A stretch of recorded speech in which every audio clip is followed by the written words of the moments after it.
Nous allons discuter dans cette vidéo de la définition d'un actif. Qu'est-ce qu'un actif?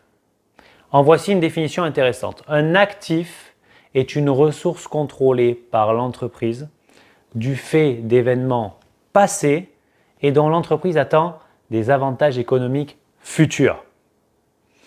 On va la citer une deuxième fois et on va se poser sur les mots. Il y a trois sections importantes dans cette définition.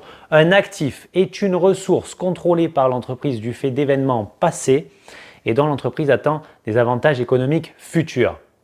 Alors tout d'abord, il faut que la ressource soit contrôlée. Alors pas forcément achetée, pas forcément sous contrat, mais elle doit être sous le contrôle de l'entreprise.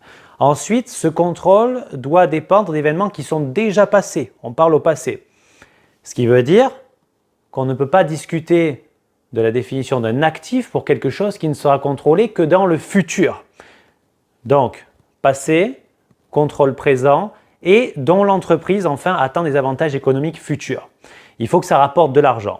Maintenant, imaginons la même définition mais pour une personne physique. Ressources contrôlées par la personne physique du fait d'événements passés et dont on attend des avantages économiques futurs. Qu'est-ce que ça veut dire ? Eh bien, j'ai une question pour vous. Est-ce que dans ce contexte, dans ce type de définition-là, une voiture, pour vous, en tant que particulier, pourrait être considérée comme un actif, oui ou non?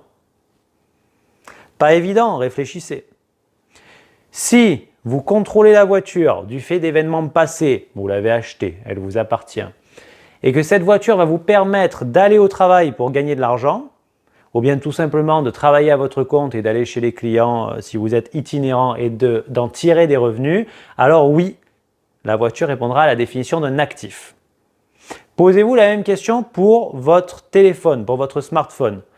Est-ce que votre smartphone est un actif?